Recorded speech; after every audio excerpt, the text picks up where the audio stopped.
Que la paix de notre Seigneur soit avec chacun de tous ceux qui vont m'entendre et m'écouter. Que Dieu soit vraiment avec vous. Je vous souhaite une bonne journée. Je vous souhaite ce beau moment que nous aurons à partager ces deux paroles. Bien-aimés, quand nous parlons, surtout ce que je veux vous dire avec toute vérité, j'ouvre ma bouche pour parler parce que j'aime Jésus-Christ. Et je sais ce que Jésus veut. Jésus veut à ce que tous puissent parvenir à la vérité pour être sauvés, pour que personne ne soit perdu. Donc, il est donc important de parler, d'enseigner et de démontrer, selon les Écritures, preuve par Écriture, quelle est vraiment la volonté de Dieu. Ça, c'est très important. Aujourd'hui, je vais parler un peu pour que nous puissions comprendre, quoi qu'il en soit, où que tu te trouves, dans n'importe quelle confession de foi que vous pouvez avoir, mais je vous dis aujourd'hui, ce qui est important, ce qui touche le cœur de Dieu et ce qui est objectif dans toi, pour toi, c'est qu'un jour tu puisses te trouver à côté de lui, dans le paradis, comme il dit, Père, je veux que là où je suis, que ceux que tu m'as donnés soient aussi avec moi qui contemplent ma gloire. Donc, c'est la parole de Jésus-Christ. Mais le problème n'est que la Bible est tellement épaisse de Genèse à l'Apocalypse, sans compter toutes les autres interprétations qui ont été introduites par la suite. Mais comment résumer la volonté de Dieu et comment trouver le moyen, reconnaître le chemin, le salut, comment parvenir à être enregistré ou accepté, parce qu'il y a bien un livre de souvenirs que le Seigneur nous a parlé. Il y aura la persécution, il y aura des tribulations, et le diable va tenter beaucoup de personnes et beaucoup vont perdre leur foi, sauf ceux dont le nom est inscrit dans le livre des souvenirs. Ça, c'est très intéressant. Dans le livre des souvenirs, nous nous rappelons qu'à un certain moment, Jésus, quand il a envoyé les disciples, les 70, d'aller prêcher, ils sont allés 2 à 2, et justement, la Bible nous dit, ils partaient là où Jésus devait aller. Et alors, Jésus était resté et voyait comment il chassait des démons au loin. Et quand ils sont revenus, tellement qu'ils étaient contents, ils ont dit à Jésus, même les esprits mauvais nous ont soumis, les démons nous ont soumis. Et ils étaient si contents. Mais qu'est-ce que Jésus a dit? Ne vous réjouissez pas parce que les esprits vous obéissent, car ce n'est pas ça l'objectif. Mais réjouissez-vous parce que vos noms sont inscrits dans le livre des souvenirs. Ah, alors dans ces cas, écoute bien, il y aura persécution, il y aura des attaques, il y aura tout genre de tribulations, des tentations qui vont arriver, et beaucoup de chrétiens, beaucoup même des chrétiens, je parle même des chrétiens, vont perdre. Ils vont même abandonner, d'autres vont tomber à l'apostasie, c'est-à-dire l'abandon total de toute la foi qui était manifestée par la parole de Dieu. Ils vont aller jusque-là, sauf ceux dont les noms sont inscrits dans le livre des souvenirs. Ça, on en parle 2 fois. Il y a là, sauf ceux-là, mais Jésus a dit aux disciples, réjouissez-vous plutôt parce que vos noms sont inscrits dans le livre des souvenirs. Alors, nous comprenons qui sont ceux dont le nom est inscrit dans le livre des souvenirs. Ce sont ceux-là qui vont aller jusqu'au bout avec le Seigneur. Crois-moi, là, je vous dis, c'est une vie, ce n'est pas une théologie, ce n'est pas une philosophie d'homme, ce ne sont pas les études, mais c'est la vie. La vie par le Saint-Esprit dans la foi avec notre Seigneur, si ton départ a été correct. Donc, je me demande si quelquefois nous lisons la Bible, mais on la lit comment? Dans le livre d'Éphésiens, chapitre 4, à partir du verset 20. Prends le temps de lire là. Qu'est-ce que les Écritures disent? Et vous, ce n'est pas ainsi que vous avez appris le Christ. Voilà comment la Bible dit. Ce n'est pas ainsi. Il était en train d'expliquer quelque chose concernant Christ, concernant la conversion, concernant la repentance, concernant le pardon, concernant le Saint-Esprit et concernant le service, le témoignage dont nous devons faire parce que nous avons été sauvés par Jésus-Christ et il a fait beaucoup de choses dont nous sommes témoins. Ce témoignage-là, c'est à nous maintenant d'apporter aux autres. Voilà, il était en train d'expliquer et il vous dit, et moi aussi d'ailleurs, ce n'est pas ainsi que vous avez appris Christ. Si du moins, parce que le verset continue, si du moins, conformément à ce qui a été écrit, si c'est en lui que vous avez été instruit à vous dépouiller les œuvres mortes, si c'est en lui, je peux dire aussi, si c'est en lui, si c'est par lui, si par amour pour lui, si c'est à cause de ses souffrances qui t'a conduit à la repentance, si c'est à cause de sa crucifixion sur la croix, si c'est à cause de toutes les souffrances qu'il a subies, ça, tu as vu, tu as entendu, ça t'a touché. Maintenant, c'est à cause de ça, comme la Bible dit, je dis ce matin dans le Facebook, par les compassions de Dieu. Je regardais ça, j'ai eu compassion de Dieu. Je regardais ça, j'ai eu pitié du Fils de Dieu. Ça m'a fait mal. Au point où, même si le péché que je pratiquais était pour moi un gain, même si ça m'apportait de l'argent, même si à cause de ça, j'étais connu et que ça m'apportait de la gloire, même si à cause de ça, j'étais connu par tous comme étant quelqu'un, les gens m'honoraient, ne sachant pas exactement qu'est-ce que j'étais en train de faire. Si c'est vraiment à cause de ces souffrances de Jésus-là, quand je regardais ça, je dis, je renonce à tout. J'abandonne tout. Jamais je ne pratiquerai le péché qui a conduit Christ à la croix. Et ce péché, pour moi aujourd'hui, qui est un gain, pendant que Christ est mort sur la croix, non, je renonce. La Bible dit dans Éphésiens, est-ce que c'est en lui? Est-ce que c'était pour lui la cause de ta repentance? Les décisions que tu as prises pour ne plus te prostituer. Est-ce que c'était parce que Christ était à la croix? Ou tu as peur d'autre chose? Ou tu as voulu le faire parce que tu en as marre? Est-ce que c'était à cause de Jésus? N'oublie pas que dans le livre de Colossiens, chapitre 3, 17, il dit, dans tout ce que tu fais, fais-le au nom de Jésus. Donc, la repentance au nom de Jésus-Christ. Les services au nom de Jésus-Christ. L'amour de Dieu au nom de Jésus-Christ. L'amour du prochain au nom de Jésus-Christ. Et le verset 23 dit dans le même livre de Colossiens 3, 23, dans tout ce que tu fais, fais-le comme le faisant pour le Seigneur. Ça dit tout. Oh, malheur celui qui va essayer de transformer cette parole, tout simplement parce qu'il n'a pas pu obéir à la parole telle que Dieu l'a demandé. Et que lui cherche peut-être à entrer par la fenêtre. Ça, c'est une repentance sincère. On peut te voler et ne plus voler parce que la police est là. Et que tu te dis, ils vont m'arrêter. Ça, ce n'est pas une repentance. Ça, c'est parce que tu as peur de la police. La repentance se fait par amour pour Dieu. C'est dit, j'aime Dieu, j'aime Christ, et je ne l'offenserai pas. Je ne veux pas remuer de nouveau ses plaies dans les clous, c'est de remuer Christ mort à cause de moi, le recrucifier comme si sa crucifixion n'a aucun sens pour moi. Ça, je renonce. Ça, je refuse. Et c'était à cause de ça que j'ai pris ma décision. C'était à cause de ces maîtresses que j'ai pris ma décision de ne plus vivre comme par le passé, sans Dieu, sans Christ, sans conseil, sans espérance, sans une promesse, sans protection. J'étais livré à moi-même. Je marchais tantôt aujourd'hui, tantôt demain, tantôt c'est moi, tantôt c'est l'autre. Une vie de tâtonnement, sans être sûr.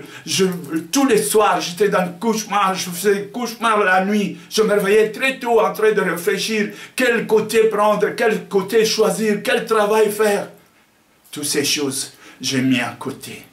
À chaque jour suffit sa peine, que le Seigneur a dit. Alors je le prends comme mon Seigneur, comme mon Sauveur, comme mon bouclier, mon intercesseur, mon avocat, mon Dieu. Je l'ai choisi et je marche avec lui. Et pour échapper à toutes ces choses, bien-aimés, le chrétien, je vous dis, si vous regardez dans l'Acte des Apôtres, le chrétien est une dénomination qui a été attribuée aux disciples, qui vivaient comme Jésus, qui parlaient comme Jésus, qui témoignaient comme Jésus, qui répandaient l'évangile comme Jésus. On les a dit des chrétiens. Mais aujourd'hui, quand on regarde les chrétiens, il n'y a pas longtemps, j'ai parlé à quelqu'un, je dis je suis chrétien, il me dit quel chrétien? Je lui dis je suis pasteur de quelle église? Comme s'il en existait plein. Il n'y a qu'une église, l'église de Jésus-Christ. Toutes les autres que vous attendez là ne viennent pas des chrétiens. Écoutez, tu n'iras pas au ciel parce que tu es catholique, parce que tu es évangélique, parce que tu es protestant, parce que tu es orthodoxe, parce que ceci. Tu n'iras pas au ciel à cause de ça. Jamais Dieu va dire, c'est le jugement des catholiques, c'est le jugement. C'est lui qui a accepté le Seigneur Jésus comme Seigneur et Sauveur et a reçu le don du Saint-Esprit parce que sa confession était sincère. Sa repentance était sincère. Où que tu sois, même dans le catholique, même dans le protestant, même dans n'importe où que tu sois, Dieu est avec toi et Dieu te connaît. C'est ça le salut. Ce n'est donc pas la multitude. Tu ne peux pas te mettre là parce que oh, tout le monde est allé là-bas. Mais Dieu a dit, tu ne suivras pas la multitude. C'est ma conviction, c'est ma conscience qui témoigne que je suis avec Dieu. Et Dieu se manifeste en moi. Et Dieu me montre. Chaque jour, je vois, j'ai de preuves. Je ne le dis pas comme ça. Je le dis parce que j'ai de preuves. Et ces preuves ne sont pas vraiment pour moi. J'ai vu des musulmans convertis. Je vis des témoins de Jéhovah convertis. Je vis mes frères chrétiens qui croyaient être alors ne l'étaient pas. Se sont venus vers le Seigneur pour rectifier leur foi, pour être maintenant en communion sincère avec le Seigneur, comme le Seigneur a dit, je serai en toi, comme je suis avec Jésus, et Jésus est avec moi, nous serons ensemble avec toi, et nous serons un. Voilà le mystère du salut. Le péché va partir de lui-même. Quand, où est l'Esprit de Dieu? Là où il y a l'Esprit de Dieu, là où il y a la liberté. Parce que c'est l'Esprit qui t'aidera à mettre en pratique ce que tu ne pouvais pas. Il t'aidera à écarter ce que tu ne pouvais pas écarter. L'Esprit te sanctifiera. Il va même te montrer comment suivre, observer toutes les lois. Parce que les lois ne sont pas abolies. Mais avec Christ, c'est la fin de la pratique individuelle. Mais nous commençons maintenant l'obéissance par le Saint-Esprit. Là, ce sont des enseignements qui, souvent, même dans la théologie, je n'entends pas ça beaucoup. On croit que parce qu'on a un livre, on croit que parce qu'on s'adhère à quelque chose. Et chaque église, il dit, moi je suis meilleur.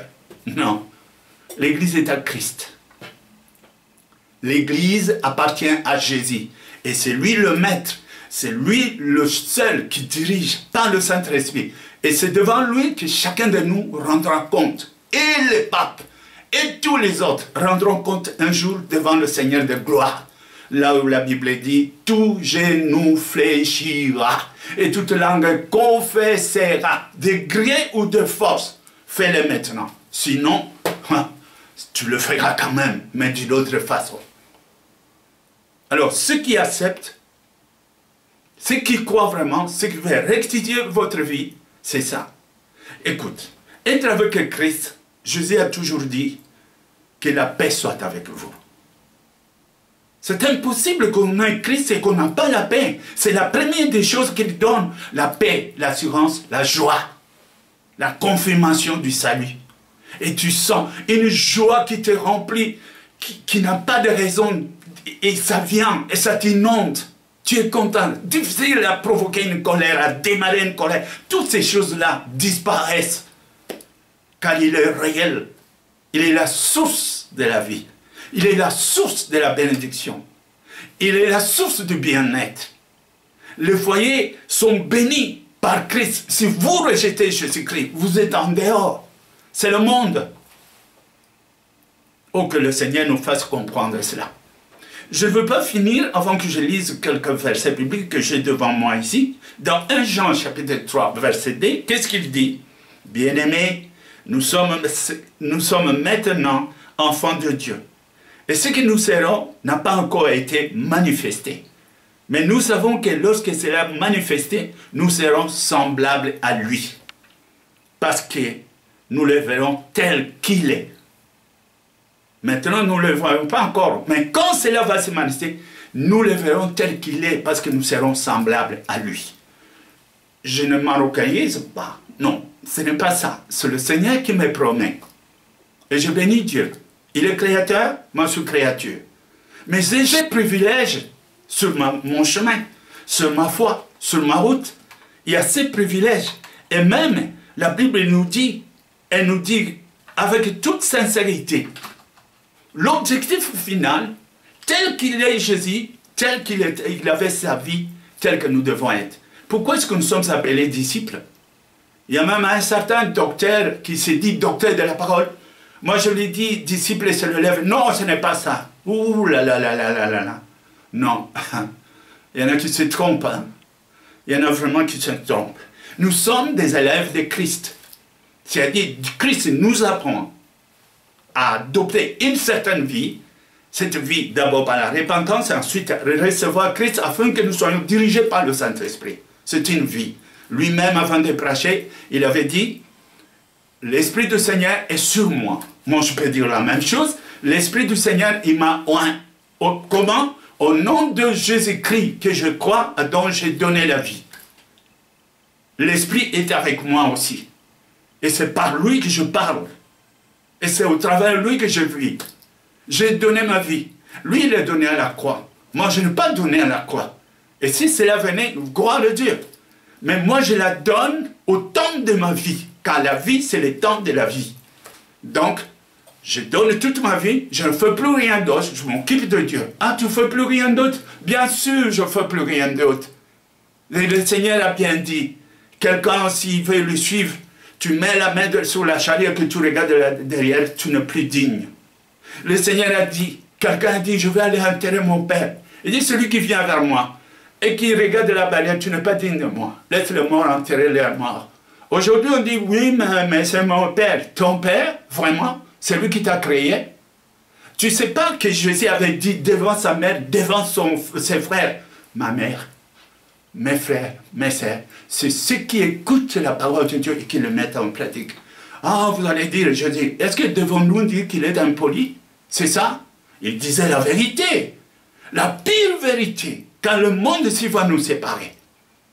Ceux de Dieu et ceux qui ne sont pas de Dieu. Ceux de ce monde et ceux qui sont des célestes. Ceux qui se laissent conduire par le Saint-Esprit et ceux qui se laissent égarer par l'esprit de ce monde. L'esprit de ce monde qui égare les gens selon ce que nous voyons, leur façon de s'habiller, leur façon de briller, leur plaisir, ce qui leur font rire aujourd'hui. Ce sont des choses qu'on a vomies et qu'aujourd'hui nous avons une autre vie. Ce qui me plaît, c'est une autre chose. Ce n'est plus ce qui me plaisait. Dieu a changé ma vie. Dieu a transformé ma vie. Je suis une nouvelle personne en Jésus-Christ. Oh là là là là, que c'est merveilleux. La Bible nous le dit dans 1 Jean 5, verset 1, il dit « Quiconque croit que Jésus est le Christ est né de Dieu. Et quiconque aime celui qui l'a engendré, aime aussi celui qui est né de lui. » Aimer Christ, c'est aimer Dieu. Et rejeter Christ, c'est rejeter Dieu. Et celui qui reçoit, celui qui parle de Christ, ne l'a pas reçu lui, il a reçu Christ. Mais il n'a pas reçu Christ seulement, il a reçu Dieu. Et celui qui rejette, celui qui parle de Christ, il a rejeté Christ. Non pas seulement Christ, mais il a rejeté Dieu. Et alors, qui te donne le souffle de vie. Tu crois-tu vraiment que tu te réveilles seul? Et que par ta force, comme ça, tu fais fonctionner ton cœur? Non, tu peux tout faire, mais la vie l'appartient. Il a le premier jour, il t'a donné la naissance, et les derniers jours, il se le réserve. Un jour, il va agir. Un jour, il va t'appeler, ça c'est sûr. Alors, soyons prudents. La Bible dit dans le livre de Colossiens, chapitre 3, et à partir du verset 4, « Quand Christ, votre vie, apparaîtra, alors vous paraîtrez aussi avec lui dans sa gloire. » Quand Christ, c'est virgule, votre vie. Est-ce que ta vie est la vie de Christ? Tu aimes? Tu témoignes? Tu as le fardeau des âmes? Tu as l'amour de Dieu? Tu pries? Tu te sanctifies? Tu donnes toute ta vie. Tu sais que tu es étranger sur la terre et que tu as un autre demeure qui nous attend. Et c'est comme ça ta conception? Ou tu as un pied dedans au pied dehors? Fais attention. Nous avons lu quelque chose de dit, sauf ceux dont les noms est inscrit dans le livre des souvenirs. Et c'était qui? Ceux dont Christ a envoyé pour aller chasser des démons et tout ça. Il y en a qui ne font même pas peur aux démons. Ces démons sont leurs copains, quoi. La désobéissance n'a aucun pouvoir sur l'obéissance.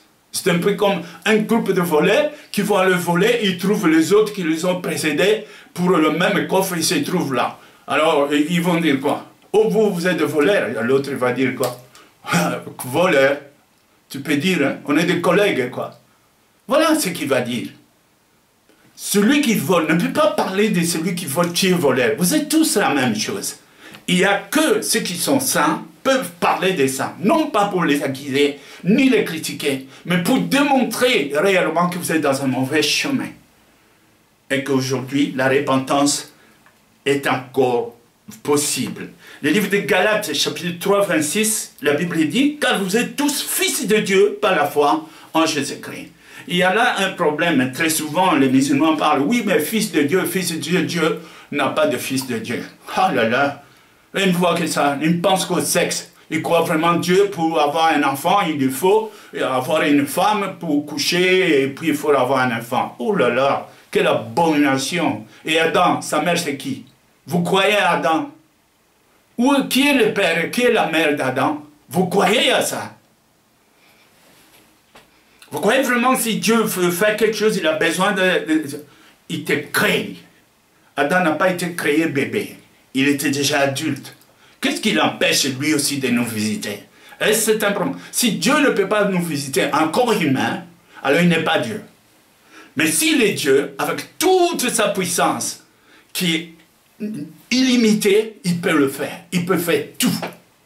Alors c'est lui, nous appelons Dieu. Mais si vous avez un Dieu limité, excusez-moi, je ne suis pas de cet avis.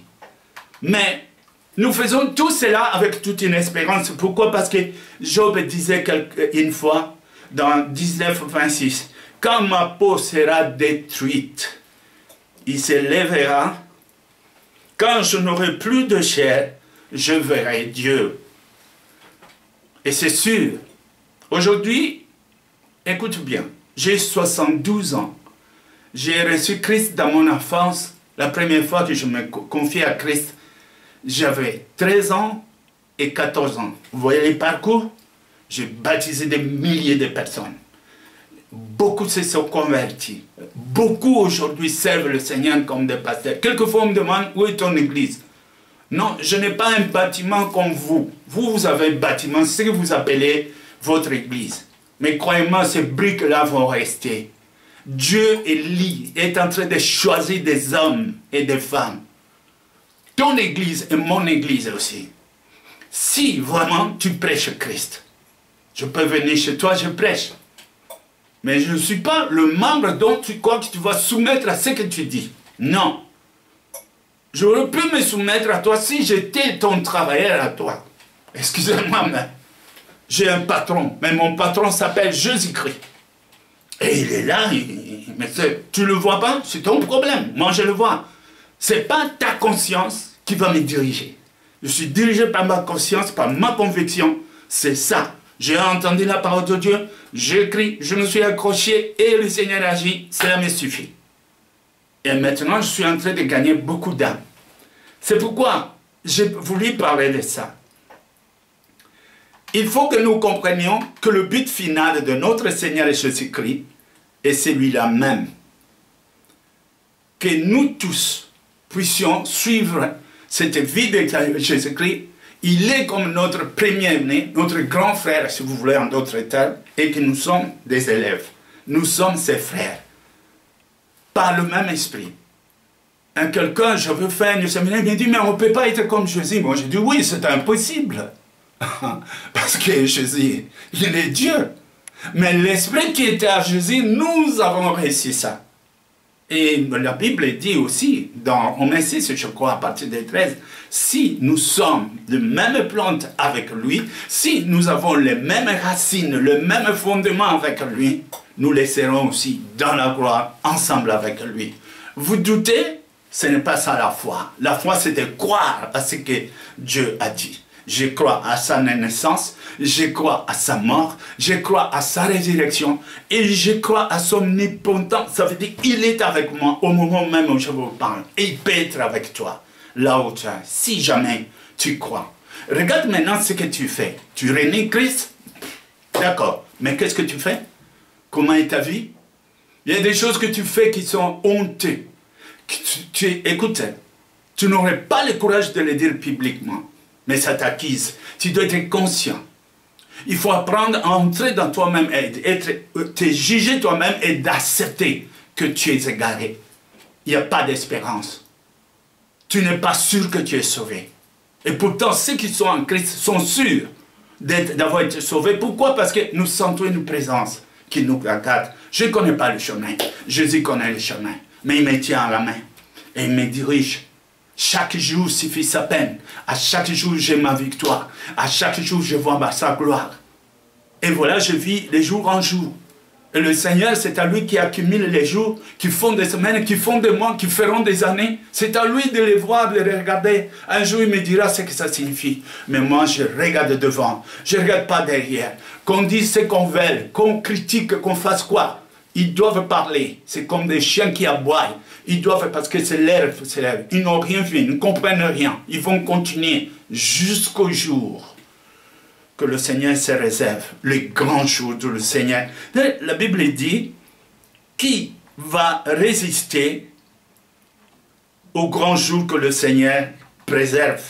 Qui sera, qui pourra résister à ces jours-là? Oh Seigneur, que tu nous viennes en aide. Parce que vous êtes des fils. Comme Galates 4, elle dit, Dieu a envoyé dans nos cœurs l'esprit de son Fils. Il a envoyé dans moi, dans toi, à tous ceux qui croient, il nous a envoyé cet esprit. Mais quand il nous a donné l'esprit, ce n'est pas de nouveau aller vous mettre sous la servitude de certains hommes qui se disent les hommes de Dieu, mais qui ont transformé toute la parole. Ils ajoutent des règles, des règles, des règles, des règles, des règles, des règles, au point où on ne vous enseigne pas de Christ, on ne vous invite pas vers Christ, vous ne sentez pas vers Christ, vous êtes à leur service. Eux, qu'est-ce qu'ils cherchent? La gloire, l'argent. Et quand on a la gloire et l'argent, la prostitution n'est pas loin. Ah non, on ne vit qu'une fois. Fais attention à ta vie. Je répète, on ne vit qu'une fois. Fais attention à ta vie. Le livre d'Apocalypse nous le dit, ne change pas la parole. C'est Jésus qui dit. Celui qui enlève, Dieu enlèvera aussi ta part de la part de le livre des souvenirs. Celui qui ajoute, Dieu aussi enlèvera. Tu vas te perdre. Restons donc fidèles à ce que le Seigneur nous a recommandé. À vous qui m'écoutez, qui me voyez. De temps en temps, jetez un coup d'œil sur le Facebook. Parce qu'à partir de maintenant, je vais donner deux messages. Deux messages. Chaque mardi, je vais ouvrir les soirs et je vais parler encore une fois. Vous n'attendrez rien d'autre quand je suis concentré à Christ. Christ est ma vie. Parce que c'est là où nous sommes sauvés. Et à l'Ancien Testament, c'est ancien pour moi. Le Nouveau Testament, c'est ça que je vis. Parce que lui nous a porté la bonne nouvelle. La loi est venue avec Moïse, mais la grâce est arrivée avec Jésus-Christ. C'est Jésus dont je vous présente aujourd'hui. Et je vous demande de l'accepter dans votre vie, de l'inviter. Si vous le cherchez vraiment, il va se laisser trouver. Il faut que le vraiment soit constaté. Comme on cherche l'argent, on n'a plus peur de l'hiver, l'argent, l'argent, l'argent. Pourquoi on ne cherche pas Dieu comme ça? Pourquoi? Qu'est-ce qu'il a fait, Dieu? Il t'a réveillé le matin. C'est ça sa faute? Parce qu'il nous aime? C'est ça sa faute? Parce qu'il a dit, aime ton prochain? C'est ça son péché? Réfléchis bien maintenant et que tu regardes de quel côté tu vas.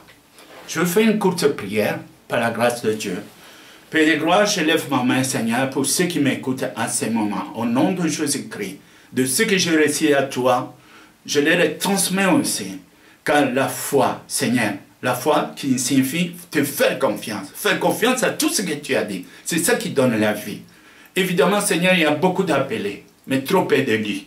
Mais ceux dont je parle maintenant, qu'ils soient touchés par ta parole, que tu touches leur cœur, que tu le changes, tu changes leur vie, Seigneur, qui viennent à toi, qui contemplent ta gloire, qui comprennent, Seigneur, le grand sacrifice que tu as subi, que tu es descendu du Dieu et que tu es venu ici nous visiter pour notre salut, qui comprennent le grand amour que tu as envers nous et la vérité que tu nous transmets. Quand tu as dit, c'est par la vérité que nous serons affranchis, qui comprennent cette vérité, leur concernant et ce qui te concerne. Oh Seigneur, merci, car je suis sûr que tu le feras. Et tu feras plus que nous demandons. La gloire te revient, Père. Je le laisse maintenant entre tes mains. Et je dis à tous ceux qui sont avec moi maintenant, levez vos mains aussi ensemble avec moi. Je vous dis, au nom de Jésus-Christ, soyez libres, ceux qui souffrent, ceux qui guérissent, ceux qui sont malades, ceux qui ont des problèmes, confiez-vous au Seigneur Jésus-Christ et il fera de grandes choses. Ça sera un témoignage pour toi. Et quand tu vas faire ça, quand tu vas lui demander, demande-le de tout ton cœur. Tu n'as personne d'autre. Tous peuvent t'abandonner. Même les plus chers vont t'abandonner. Personne ne viendra avec toi les jours où le Seigneur viendra. Mais Christ sera là. Il te tiendra même dans le tombeau. Il est avec toi, il sortira avec toi et tu seras sauvé. Alléluia. Oh là là là là là. Bon, j'espère que vous avez tout entendu. Que le Seigneur bénisse et multiplie encore une fois la bénédiction sur vous, sur vos familles, partout où vous êtes, dans tout ce que vous entreprenez, à la gloire de Christ. Au nom de Jésus, j'ai ainsi prié. Amen. Merci. Alors maintenant, je vous dis, bye. Ce sera pour la prochaine fois. Amen.